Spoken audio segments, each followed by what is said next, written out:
Welcome to bold talk with Venu Bikki. ఈరోజు మనతో పాటు ఉన్నారు అనిల్ రావిపూడి గారు. అనిల్ రావిపూడితో మాట్లాడదాం. సార్ నమస్తే అండి. నమస్తే అండి. ఎలా ఉన్నారు? సూపర్. సినిమా రిలీజ్కి వచ్చింది, కాపీ చూడడానికి వెళ్ళారని చెప్పి ఇందాక నుంచి చెప్తున్నారు. చూసుకున్నారు? ఫుల్ హ్యాపీనా? హ్యాపీ. ఆల్రెడీ సౌండ్ నేను నైట్ లాక్ అయింది. సో డిఐ కాపీ చూసుకున్నాం. Okay. So clean family entertainer. Okay. నవ్వులు అంతే అంతే, రెండోది లేదు. ఓకే. అయితే ఈ సంక్రాంతి కోసం సినిమాకి చూసుకున్నట్టయితే ఒక 4 daysలో జరిగే స్టోరీ అన్నారు, అది నిజమేనా? యా, కరెక్ట్ అనేది. ఒక 1 week ఒక 1 week ప్రాసెస్లో జరిగే ఈ సినిమా ప్రాజెక్ట్ అనుకున్నప్పుడు వెంకటేష్ గారు అనుకున్నారా? వెంకటేష్ గారు కాకుండా వేరే హీరో అనేది ఆలోచించారనేది తెలిసింది, నిజమేనది? చిరంజీవి గారితో సినిమా చేయాల్సింది ఈ స్లాట్లో. బట్ కొన్ని టెక్నికల్ ఇష్యూస్ వల్ల స్లాట్స్ ఆయనకు కొద్దిగా డిలే అవుతుందనే దీంతో మధ్యలో ఒకటి చేసుకొని వస్తాను సార్ అని బయటకు రావడం జరిగింది. ఓకే. అంతేగాని ఈ సినిమా అనేం కాదు, అది ఈ స్క్రిప్టే, బట్ ఇంకోలా ఉండింది. సో ఇది ఈయనకి వెంకీ గారికి తగ్గట్టు చాలా మార్చుకున్నాము. సో చిరంజీవి గారికి అన్నప్పుడు ఇంకొకలా చేసాము. ఇది ఈ స్క్రిప్టే కానీ మార్చారు, అది వేరే ఇది ఉండే, వేరే స్కేల్లో ఉండేది. సో దీన్ని మేము ఏంటంటే కొద్దిగా ఇంకా ఎంటర్టైన్మెంట్ యాడ్ చేసుకుని, సో వెంకీ గారి స్ట్రెంత్ ఏది ఉందో దాన్ని పట్టుకుని వెళ్ళాం. ఓకే. ఆ ప్రాజెక్ట్ అనుకుంది కూడా రాజుగారి కాంపౌండ్ అయినా? అవును, అది కూడా చిరంజీవి గారితో చేద్దాం అనుకుంది కూడా రాజుగారి. ఓకే. ఇప్పుడు మీరు చూసుకున్న కంటెంట్కి వస్తున్న రెస్పాన్స్కి ఆర్ యూ సాటిస్ఫై? యా, అంటే కంటెంట్ 100% కథ అనుకున్న దగ్గర నుంచి కూడా ఇది ఒక వేరే జోనర్లో చేద్దాం అనుకున్నాం. సో నాకు ఫ్రెష్గా ఉంది. అండ్ వెంకీ గారికి మా ఇద్దరికి F2, F3 తర్వాత మేము ఇంకొక జోనర్లో ట్రై చేద్దాం అనుకుని చేస్తున్న సినిమా. సో సెకండ్ హాఫ్ అంతా ఒక చిన్న క్రైమ్ రెస్క్యూ ఆపరేషన్లా ఉంటుంది. దాంట్లో వచ్చే ఫన్ కూడా చాలా కొత్తగా డిజైన్ చేసాం. సో ఇవన్నీ నాకేంటంటే ఒక ఫ్రెష్ రూట్లో వెళ్తున్నప్పుడు ఆటోమేటిక్గా మనకు ఒక కిక్ ఉంటుంది. ఓకే. సో అది మేము అందరం బాగా ఎంజాయ్ చేసాం. హోల్ ఫస్ట్ హాఫ్ అంతా ఒక విలేజ్ బ్యాక్డ్రాప్లో జరుగుతుంది, అది హిల్లేరియస్గా ఉంటుంది. Okay. So I'm very happy. ఆ రెస్పాన్స్ అంటారా, సో గోదావరి గట్టు సాంగ్ నుంచి మొదలైంది.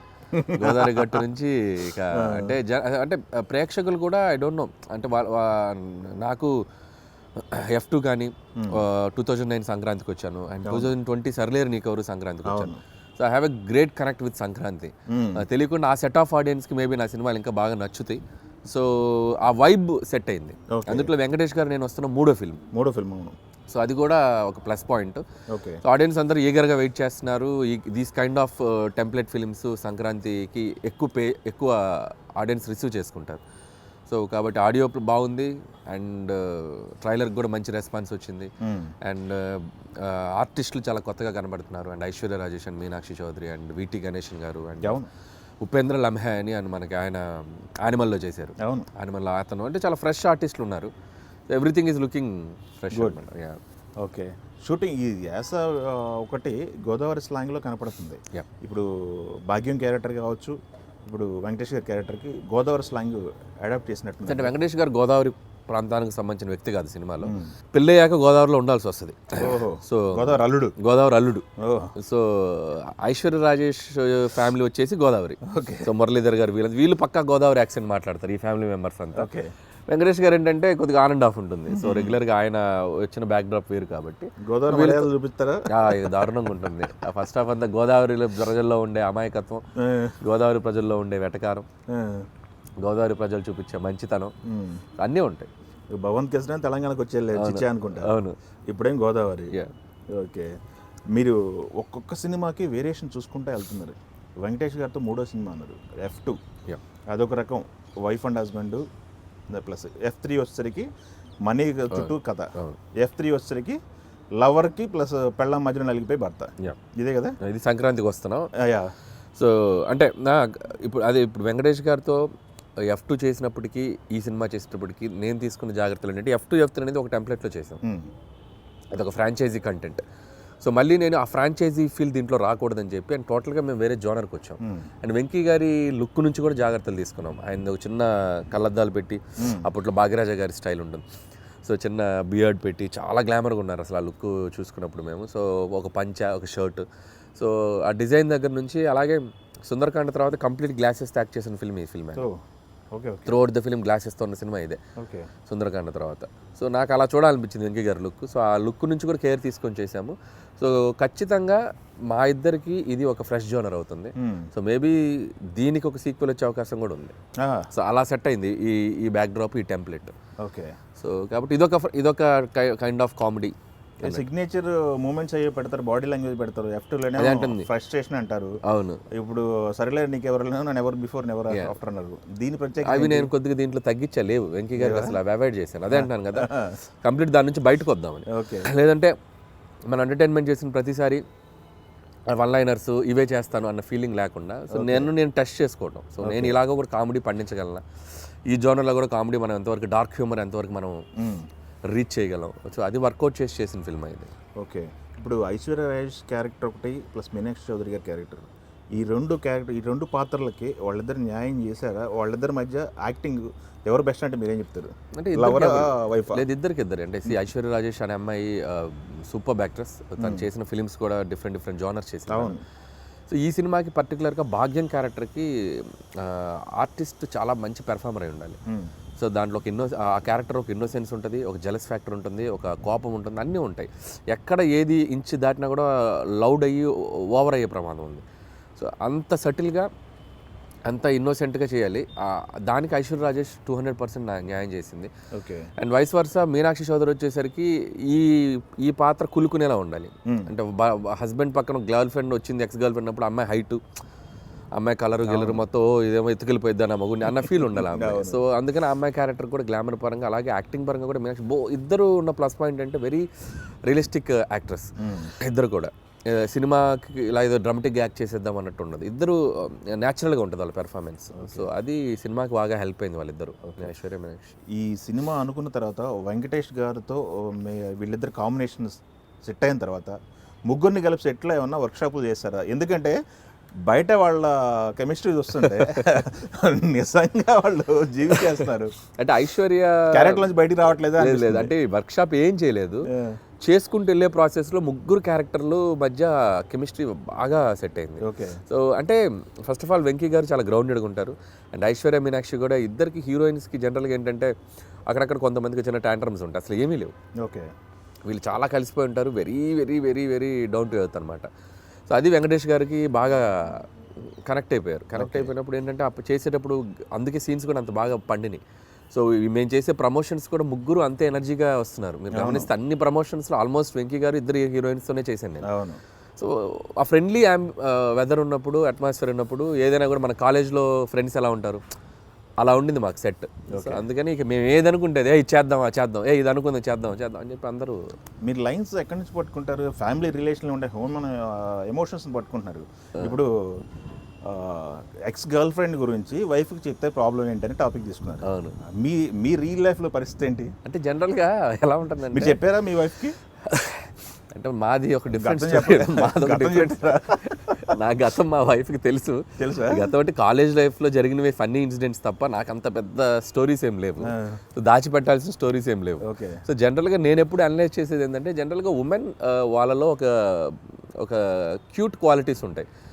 ఏ విషయాన్ని వాళ్ళు పట్టుకుంటే దాన్ని చాలా అందంగా డీల్ చేస్తారు, చాలా ఒక్కొక్కసారి ఎంత డిస్టెంట్గానే వెళ్ళిపోతారు. సో వాట్ ఇఫ్ ఒక భార్యకి ఒక గర్ల్ ఫ్రెండ్ ఉందని తెలిస్తే ఆ జెలస్ ఫ్యాక్టరు, హస్బెండ్ని ఎలా దగ్గరుండి కాపాడుకోవాలి అనే ఒక ఫీలింగు వస్తే ఎలా ఉంటుందనేదే జర్నీ. ఓకే, ఇప్పుడు ఒక పెద్ద ఆపరేషన్కి వెళ్ళాలి హస్బెండ్, మీకు ట్రైలర్ చూస్తే ఆయనతో పాటు నేను వస్తాను, వెళ్ళాల్సిన పని ఏంటి, నువ్వు వచ్చే పని ఏంటి? సో ఒక ఇన్నోసెంట్ వైఫ్ పక్కన ఉంటే జరిగే దారుణాలు ఏంటి వెళ్ళే ప్రాసెస్లో. సో ఇవన్నీ కూడా ఏంటంటే ద మూమెంట్స్ అన్నీ చాలా బాగా అల్లుకోవడం జరిగింది. ఓకే, సో ఆడవాళ్ళలో ఉండే చిన్న సెన్సిబుల్ క్వాలిటీస్ని నేను ఎప్పుడు ట్యాప్ చేయడానికి ట్రై చేస్తాను. ఎందుకంటే అది నాకు చుట్టూ ఉండే పక్కన ఉండే వైఫ్లోనో, అక్కలోనో, అమ్మలోనో, సో వీళ్ళలో నేను అబ్జర్వ్ చేస్తూ ఉంటాను చిన్నప్పటి నుంచి కూడా. సో అవి జనరల్గా ఏంటంటే, అప్పట్లో మీకు ఎస్వి కృష్ణారెడ్డి గారు తీశారు శుభలగ్నం అనే ఫిల్మ్. సో విపరీతంగా ఆడింది సినిమా. సో లేడీస్ బాగా కనెక్ట్ అవుతారు, జెంట్స్ అందరూ చూస్తారు, బట్ ఆ ఉమెన్ సెంట్రిక్, ఉమెన్ క్వాలిటీస్ మనం చేసినప్పుడు ఏంటంటే కనెక్టివిటీ ఎక్కువ ఉంటుంది. ఓకే, అయితే దీంట్లో మీరు చూసుకున్నట్టయితే వెంకటేష్ లాంటి స్టార్ హీరో, పెద్ద హీరోని ఐశ్వర్య రాజేష్ గారితో నెంబర్ ఆఫ్ షాట్స్ కొట్టేస్తున్నారు. ఫ్యాన్స్ అట్టవరా కొట్టించడం అంటే అది చాలా ట్రైలర్లోనే 4-5. ఐశ్వర్య అనే అమ్మాయి భాగ్యం క్యారెక్టరు చాలా ఇన్నోసెంట్, అతి ప్రేమ ఉన్నది భర్త మీద. ఆ అతి ప్రేమతో కొట్టే ఇదే తప్ప అది వెంకటేష్ గారు అర్థం చేసుకుంటారు, పిచ్చి మొహంది దీనికి తెలుగులో నా మీద అంటే ఏం జరిగిపోతుందని భయం. అతను ఇంగ్లీష్లో ఏదో మాట్లాడేసుకుంటున్నారు వీళ్ళు, దీనికేమో ఇంగ్లీష్ రాదు, చదువు లేదు వైఫ్కి. సో ఏం జారణాలు జరిగిపోతున్నాయి తెలుగులో మాట్లాడని ఇమీడియట్ కొట్టేస్తుంది. ఓకే, సో అది వర్కౌట్ అయింది బాగా. ఎంటర్టైన్ జోనర్లో వెళ్తున్న సినిమాలు కానీ స్టోరీలు కానీ లెంగ్త్ ఎక్కువైతే ఇబ్బంది పడిన సందర్భాలు చాలా ఉన్నాయి. ఈ లెంత్ విషయంలో జాగ్రత్తలు తీసుకున్నారా? అసలు 222 లెంత్, 222 హ్యాపీ లెంత్. ఇంకా F2 ఎక్కువ, F2 కంటే తక్కువ 4-5 నిమిషాలు తక్కువ. సో ప్రాపర్ లెంత్ ఉంది. అండ్ ఫస్ట్ హాఫ్ 117 118 ఉంది, సెకండ్ హాఫ్ 16 17 ఉంది. ఓకే, టక్కనే వెళ్ళిపోద్ది. దిల్ రాజు గారు మాట్లాడుతూ అసలు నా సినిమాగా ఇది అనిల్ సినిమా అని చెప్పేసి మాట్లాడుతున్నారు. అయినా అదేం లేదు, ఆయన ప్రొడ్యూస్ చేసిందేగా, వాళ్ళు డబ్బులు పెట్టిన సినిమా. అంటే సో నేనేంటంటే రాజుగారు సినిమాలు చేసేటప్పుడు ఆయన నాకు వదిలేస్తారు. I take care of everything, every small thing. Production side కూడా బర్డన్ లేకుండా నేనే ఫాలో అప్ చేసుకుంటాను. సో వాళ్ళకి నేను ప్రెషర్ ఇవ్వను. అంటే వాళ్ళకి ఒక సినిమా జరుగుతుందని కూడా తెలియదు, టక్కనే రిలీజ్కి వచ్చేస్తుంది. సో అలా వాళ్ళకి చాలా కంఫర్టబుల్గా ఉంటుంది నాతో వర్క్ చేసేటప్పుడు. మేబీ ఆ ఉద్దేశంతో అని ఉండొచ్చు. అండ్ ఆయనకి స్ట్రెస్ కూడా తక్కువ ఉంటుంది. డైరెక్ట్గా వచ్చి ఫస్ట్ కాపీకి ముందు ఫైనల్ ఎడిట్ చూస్తారు, తర్వాత ఫస్ట్ కాపీ చూస్తారు. ఏమైనా చిన్న అనిపిస్తే చెప్పి వెళ్ళిపోతారు. ఒక్కొక్కళ్ళు ఇప్పుడు మీరు నాకు తెలిసి 10 years అనుకుంటా కెరీర్ డైరెక్టర్గా, యాజ్ డైరెక్టర్. ఈ మంత్ జాన్ 23 10 years పూర్తి దర్శకుడిగా. 8 సినిమాలు చేసినట్టున్నారు. 10 ఏళ్లలో 8 సినిమాలు, 8 రిలీజ్ అయిపోయినాయి. అది కూడా 2 ఏళ్ళు కోవిడ్ వల్ల పోయినాయి, లేకపోతే 10కి 10 పడేవి. ఓకే, ఒక్కొక్కళ్ళు ఇప్పుడు వస్తున్న కొద్దీ ఒక్కొక్క మెట్టు ఎక్కుతూ ప్లస్ రేంజ్ స్పాన్ పెంచుకోవాలనుకుంటారు. పాన్ ఇండియా అని స్పాన్ పెరిగిపోయింది అనుకుంటున్నారు. బట్ మీరు క్యూట్ సినిమాలు తీసుకుంటూ వెళ్తున్నారు, ఎందుకని ఇలా? అంటే నా టేస్ట్ ఆఫ్ ద ఫిల్మ్ ఇదండి. నాకు ఈ సినిమాల్లో నాకు హ్యాపీనెస్ దొరుకుతుంది, ఈ సినిమాలో నాకు ఒక కిక్ దొరుకుతుంది. ఇప్పుడు రవితేజ గారి సినిమా కిక్ చూస్తే రవితేజ ఒక చోట కిక్ ఎత్తుకుంటాడు కదా, అలా నాకు ఈ కైండ్ ఆఫ్ ఫిలిమ్స్, ఈ ఫ్యామిలీ కైండ్ ఆఫ్ ఫిలిమ్స్, లేకపోతే ఇలాంటి చిన్న ఎంటర్టైనింగ్ ఫిలిమ్స్, ఏదైనా పెద్ద అవకాశం దొరికినప్పుడు నేను ప్రూవ్ చేసుకున్నాను. ఇప్పుడు సరిలేరు నీకెవరు మహేష్ గారు ఇచ్చినప్పుడు ఐ ప్రూవ్. ఆయనకి కెరియర్ బిగ్గెస్ట్ హిట్ వచ్చింది ఆ ఫిల్ము. అలాగే బాలయ్య బాబుతో చేసినప్పుడు కంప్లీట్ ఎమోషనల్ డ్రామా చేశాను. భగవంత్ కేసరి అనేది అదొక డిఫరెంట్ జోనర్, అందులో కామెడీయే లేదు, కంప్లీట్ ఇంటెన్స్ డ్రామా మీద వెళ్ళిపోయి చేశాను. కామెడీ లేదని మీరు అన్నారు, అక్కడక్కడ క్యూట్ సీన్స్ లో అక్కడక్కడ ఉంటుంది, బట్ నాట్ ఇంత హెవీ ఉండదు. సో కంప్లీట్ డ్రామా మీద వెళ్ళి ఒక అమ్మాయి బనావ్ బెట్టికి వచ్చారనే కంటెంట్ హానెస్ట్గా చెప్దామని చెప్పి చేసిన ఫిల్మ్. సో అదే నాకు ఎలా చేయాలి, ఎలాంటి జోనర్స్ ట్రై చేయాలని నా ఎగ్జైట్మెంట్ లెవెల్ ఎంత ఉంది అంతవరకు వెళ్తాను. ఇకపోతే పాన్ ఇండియా ఫిలిం ఒక చేయాలంటే it's like a big responsibility. అందరూ చేస్తున్నారు కదా అని చెప్పి నేను వెళ్ళిపోయి నేను ఏదో టక్కన అనుకొని చేసేయడం నాకు ఇష్టం లేదు. బట్ చేస్తే ఖచ్చితంగా ప్లాన్డ్గా, అది కూడా ఇంతే డెడికేటెడ్గా, ఇంతే ఇదిగా చేయాలి, టైం తీసుకొని చేయాలి. అదేదో 6 monthsలో నేను ఇప్పుడు అనుకున్నట్టు ఒక 1 yearలో ప్రాజెక్ట్ చేయలేను. అది ప్రాపర్ ప్రీ ప్రొడక్షన్ చేసుకొని ఒక 6-7 months చేసి అది 1-2 years ప్రాసెస్ చేస్తేనే అంత అవుట్పుట్ మనం ఇవ్వగలం. సో ఈ కైండ్ ఆఫ్ ఫిల్మ్స్, నా కైండ్ ఆఫ్ ఫిల్మ్స్ ఈ టైం చాలు. సో నాకు ఇది బాగుంది. సో ఇవి నాకు బోర్ కొడుతున్నప్పుడు అలా వెళ్దాం అని నేను అనుకున్నాను. ఇంకా లాంగ్ జర్నీ ఇప్పుడే మనం కెరీర్ ఈ 1 year 2 yearలోనే నేను అనుకోవట్లేదు. నేను దీన్ని ఇంకా ఎక్కువ దూరం ట్రావెల్ చేయాలనుకున్నాను యాజ్ అ డైరెక్టర్గా. Okay, so number of genres చేద్దాం, నెంబర్ ఆఫ్ డిఫరెంట్ ఫిల్మ్స్ చేద్దాం, ఎక్కడో చోట మనకు ఒకటి దొరుకుతుంది ఒక అవకాశం, అప్పుడు మనం ప్రూవ్ చేసుకుందాం. ఇంకా కొత్తగా ప్రూవ్ చేసుకునేది అంటే మీరు అంటున్నట్టు నెక్స్ట్ మీరు అన్నారు కదా పాన్ ఇండియా నెక్స్ట్ లెవెల్కి, అది మనం అనుకుంటే జరగదండి. అది ఎక్కడో ఒక చోట ఒక అద్భుతం జరుగుద్ది, మన వర్క్ మనం చేసుకుంటూ వెళ్ళటమే. బట్ అలాంటి అవకాశం వస్తే డెఫినెట్గా ఐ హ్యావ్ కొన్ని ఐడియాస్ ఉన్నాయి, డెఫినెట్గా ఐ ట్రై. ఎస్, అయితే ఇంకో క్వశ్చన్ అండి. ఇప్పుడు నందమూరి హీరోలలో కళ్యాణ్ రామ్ గారితో చేశారు, బాలకృష్ణ గారితో చేశారు, ఎన్టీఆర్ గారితో అనిల్ రావిపూడి సినిమా ఎప్పుడు అనేది ఫ్యాన్స్ వెయిటింగ్ అనేది విన్నపడింది. నాకు తెలిసి కనుచూపు మేరలో ఎన్టీఆర్ గారితో చేసే అవకాశం నాకు కనబడట్లేదు. ఎందుకంటే ఆఫ్టర్ బాహుబలి, ఆఫ్టర్ RRR, ఇప్పుడు మన స్టార్స్ అందరూ కూడా వాళ్ళ మార్కెట్స్ పెరిగిపోయినాయి. సో వాళ్ళు చేసే సినిమాల స్పాన్ పెరిగిపోయింది. సో మల్టీ లాంగ్వేజెస్కి వెళ్తున్నాయి. సో నేను ఇప్పుడు రీజనల్గా వర్క్ చేస్తున్నాను. సో రీజనల్గా అంటే వాళ్ళు నాతో చేయాలన్నా కూడా వర్కౌట్ కాదు. సో నేను అలాంటి కంటెంట్ తెలియ వాళ్ళు నేను ఎగ్జైట్ చేయాలి. ఎగ్జైట్ చేసినప్పుడు ఆటోమేటిక్గా వాళ్ళు ఏ కంటెంట్ ఎగ్జైట్ అయినప్పుడు ఆటోమేటిక్గా చేస్తారు. ఎందుకంటే యాజ్ అ డైరెక్టర్గా నా క్యాపబిలిటీ వాళ్ళు చూశారు కాబట్టి. సో నేను వాళ్ళని ఎగ్జైట్ చేసే కంటెంట్ చెప్పాలి. చెప్తే ఎనీ టైం వాళ్ళు మనతో చేయడానికి ఇబ్బంది ఉండదు. సో అలాంటి కంటెంట్స్ నేను రెడీ చేసి వాళ్ళని అప్రోచ్ అయితే డెఫినెట్గా ఉంటుంది. ఆఫ్ కోర్స్ యాక్షన్ డీల్ చేయగలరని 2 సినిమాలు ఆల్రెడీ ప్రూవ్ చేశారు. రెండేంది ఫస్ట్ పటాస్ ఫిల్మ్ నుంచి యాక్షన్ ఎంటర్టైనర్స్ అదే కదా, అన్ని ఫిల్మ్స్ బీభత్సమైన యాక్షన్. నాకు ఆ డస్ట్ దుమ్ము భరించలేక నేను కామెడీ ఫిల్మ్స్కి వచ్చా. డస్ట్ అసలు అమ్మో, నాకు యాక్షన్ అంటే భయం. ఫుల్ ఏంటంటే కొట్టేస్తుంటారు దుమ్ము దుమ్ము దుమ్ము. ఒక 8 రోజులు 10 రోజులు యాక్షన్ అన్నప్పుడు అందుకనే నేను 3 యాక్షన్ చేశాక ఒకటి కంప్లీట్ అసలు ఫైట్ లేకుండా సినిమా చేద్దాం F2 చేస్తే అసలు నా కెరీర్లో బిగ్గెస్ట్ హిట్ అయిపోయింది. సో తెలియకుండా అక్కడ ఒక న్యూ ఆడియన్స్ నాకు యాడ్ అయ్యారు. So I'm having fun now. ఒక సినిమా అటు చేసుకుంటాను, ఒక సినిమా ఇటు చేసుకుంటాను. నాకు ఆ ఫ్రీడమ్ దొరికింది ఇప్పుడు. మీకు ఏది ఈజీ? యాక్షన్ రాయటం ఈజీయా లేకపోతే ఎంటర్టైనర్ ఇలా? కామెడీ కష్టం అండి. కామెడీ కష్టం. Action easy. యాక్షన్ అంటే మనం ఎపిసోడ్స్ డిజైన్ చేసుకోవచ్చు, మంచి కెమెరామెన్ పెట్టుకొని మంచి విజువల్ ప్లాన్ చేసుకొని యాక్షన్ చేసుకోవటం అనేది ఇట్స్ లైక్ స్ట్రెయిన్ తక్కువ. కాకపోతే మేకింగ్ అప్పుడు కష్టపడాలి, కానీ ఇది మేకింగ్ ఈజీ, రాయటం కష్టం. ఓకే. ఎంటర్టైన్మెంట్ అనేది రాయటం కష్టం, తీయటం ఈజీ. హ్యాపీగా చేసుకోవచ్చు, పిక్నిక్ లాగా ఉంటుంది. అది రాయటం ఈజీ, తీయటం కష్టం. సో ఏ స్ట్రగుల్, దేనికైనా స్ట్రగుల్ సేమే. ఓకే. మీరు ఒక ఫస్ట్ పెట్టిన ప్రెస్ మీట్లో ఒక మాట అన్నారు, లాస్ట్ క్లైమాక్స్లో వచ్చే ఒక ఎపిసోడ్ ఉంటుంది, ఆ ఎపిసోడ్ గురించి ఇప్పుడు మాత్రమే మాట్లాడతా, ఇంకా నేను మాట్లాడిన సినిమా రిలీజ్ అయ్యే వరకు వెంకటేష్ గారి గురించి మాట్లాడారు. అది ఏంటిది? మైమ్ ఏమైనా చేయించారా లేకపోతే రాజా టైప్ ఏమైనా ప్లాన్ చేశారా? లేదు, అది చెప్పలేదు నేను, సర్ప్రైజ్ అది. అంటే ఏం లేదు, వెంకటేష్ గారు ఇద్దరు ఆడవాళ్ళ మధ్య ఓపిక్గా నలిగి ఒకసారి బరస్ట్ అవుతారా లేకపోతే అది ఏంటనేది స్క్రీన్ మీద చూడాలి మీరు. సో ఇక ఏం చేయాలో తెలియని పరిస్థితిలో ఒక మగవాడి ఆవేదన, ఒక మగవాడి ఆక్రోషం, ఒక మగవాడి ఇంకా సో అలా బ్లాస్టింగ్ ఎపిసోడ్ ఉంటుంది. దట్ ఇట్స్ క్లైమాక్స్, అంటే pre climax, not climax. Okay. మీకు బాగా బూస్ట్ ఇచ్చిన సాంగ్ గోదావరి గట్టు. ఆ సాంగ్లో రమణ గోగుల్ గారిని తీసుకురావాలని ఆలోచన భీమ్స్ గారిదే, మీదే ఎట్లా వర్కౌట్ చేశారు? మధుప్రియ కూడా చాలా రోజులు అవుతుంది సినిమా పాట పాడి, వాళ్ళిద్దరి కాంబినేషన్లో పాట అనే ఆలోచన ఎక్కడ బీజం పడింది? అంటే నేను భీమ్స్ సాంగ్ ట్యూన్ కంపోజ్ చేసిన వెంటనే వాయిస్ మీదే డిస్కషన్ జరిగింది. ఓకే. సో టీం అందరం అనుకున్నాం, అంటే నేను త్రో చేశాను, అండ్ నాకు రమణ గోగుల్ గారి వాయిస్ అంటే పిచ్చి. ఓకే. సో ఆయన చేసిన సినిమాల సాంగ్స్ అన్ని చిన్నప్పుడు మేము కాలేజ్ డేస్లో మమ్మల్ని ఒక ఊపిన మ్యూజిక్ డైరెక్టర్, ఒక ఊపిన వాయిస్ అది. సో ఆ వాయిస్ ఈ మధ్యకాలంలో కనపడలేదు, ఆయన ఎక్కడున్నారు ఏంటి, ఆయన పట్టుకొస్తే ఎలా ఉంటుంది, ఇలాంటి ఎప్పుడు తెచ్చినా కూడా మార్కెట్ ఒకసారి ఫ్రెష్గా ఫీల్ అవుతారు ఆడియన్స్ కూడా, వింటేజ్ వాయిస్ లాగా అనిపిస్తుంది అనుకున్నప్పుడు సో ఉదిత్ నారాయణ రమణ గోగుల్ గారు అనుకున్నాం.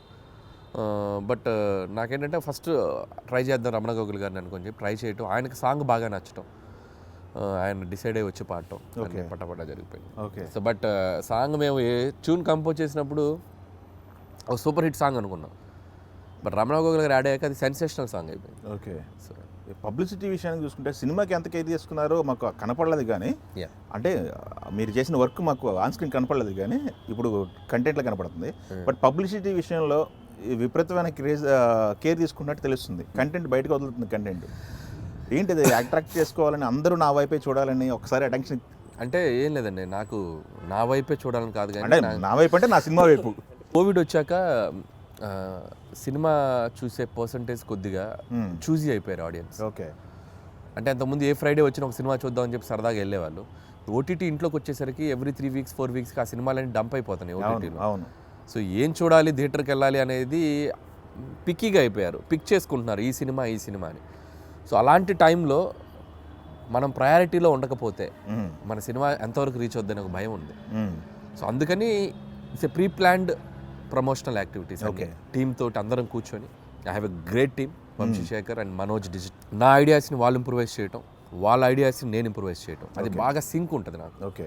సో ఆ సింక్ ఉండటంతో ఎప్పటికప్పుడు ఏదైనా ఒక రమణ గోగుల్ గారిది అనుకోండి, సపోజ్ ఊరికి రమణ గోగుల్ గారు పాడితే ఏముండదు, డైరెక్ట్గా వదిలితే. So prepare the ground. Okay. So దానికి ముందు భీమ్స్ నేను మాట్లాడుకునే ఒక చిన్న స్కిట్ చేసాం. అవును. సో రమణ గోగుల్ గారు వచ్చేది ఒక షూట్ చేసాం, ఆ తర్వాత రమణ గారు పాట వదిలాం.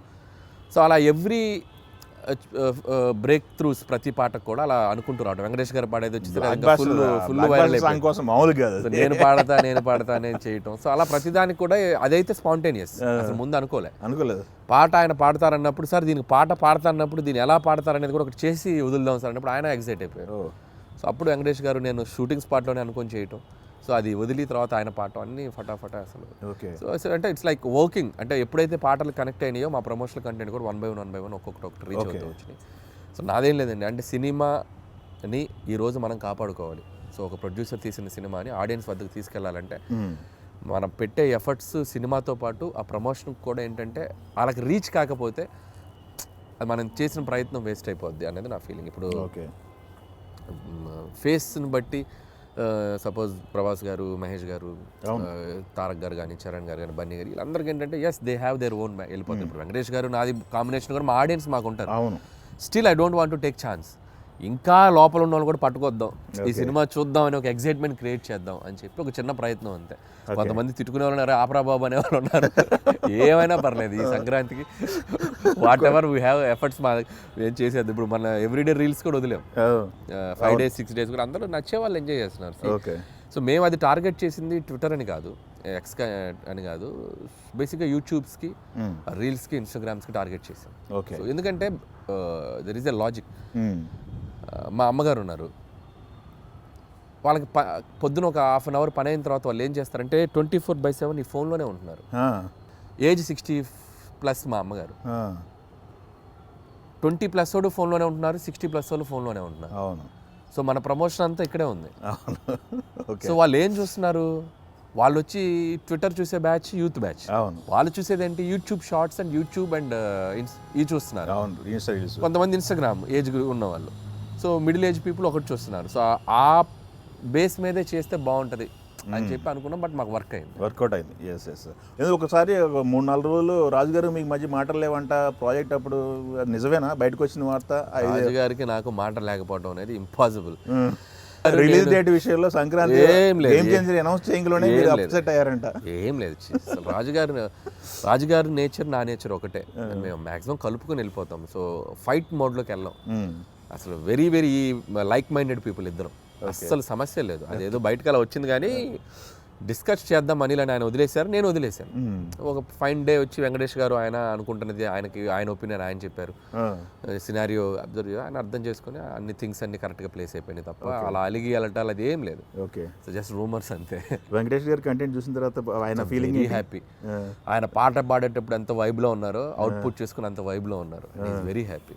ఏంటి ఎట్లా మీ ఇద్దరికి ఏం కనెక్షన్, ఏం జెల్ అయ్యారు మీ ఇద్దరు? అసలు తెలియదు, అంటే F2 F3 చేసినప్పుడు కంటే ఈ సినిమాలో ఎందుకు ఇద్దరం బాగా కనెక్ట్ అయ్యాం. ఇట్స్ లైక్ ఇద్దరం మంచి ఫ్రెండ్షిప్ బాండ్ బాగా ఫామ్ అయింది. Sometimes is like a teacher to me, sometimes like is a very very good friend to me. అంటే ఆ రెండు కరెక్ట్గా మేనేజ్ చేస్తారు ఆయన. సినిమా టాపిక్ కాకుండా మీరు ఏం మాట్లాడుకుంటారు అసలు? ఏం లేదు, లైవ్లీగా ఉంటాం, జోకులు వేసుకుంటూ ఉంటాం, మాట్లాడుకుంటూ ఉంటాం. పక్కన ఇద్దరు అమ్మాయిలు వాళ్ళు వీళ్ళంతా లైవ్లీగా, అంటే కాలేజ్లో ఇప్పుడు మనం ఫ్రెండ్స్తో ఎలా ఉంటామండి, మనందరం ఒక చదువుకున్నట్టు అలా ఉంటుంది వైబ్. ఒకరి మీద ఒకరు జోకులు, ఒకరి మీద ఒకరు కమెంట్ చేసుకోవడం, కామెడీ చేసుకోవడం, లైక్ ఫన్ అంతే. ఇప్పుడు ప్రజెంట్ ఇండస్ట్రీలో ఒక కామెడీని డీల్ చేయగల డైరెక్టర్ ఎవరని చూస్తే ఫస్ట్ అండ్ లాస్ట్ మీ పేరే వినపడుతుంది. ఆ జోనర్లో ఎంతవరకు వెళ్ళగలం, ఎంతవరకు ప్రయాణం సాగుతుందంటే? నేను చేస్తాను, కంటిన్యూగా చేస్తాను. అంటే నవ్వించడం అనేది చాలా గొప్ప విషయం, అది అంత ఈజీ కాదు. సో మనం ఒక సినిమా చూడడానికి వచ్చి అబ్బాయి ఈ సినిమాకి వచ్చి మనం కాసేపు మన స్ట్రెస్ తీసేసుకోవచ్చు అని చెప్పి ఆడియన్స్ అందరూ ఈరోజు నా సినిమాకి వస్తున్నారంటే I feel like it's blessing లాగా ఫీల్ అవుతాను నేను. సో నాకు ఓపికన్నంత కాలం, నా బ్రెయిన్లో సరుకున్నంత కాలం I try that genre, but not continuously.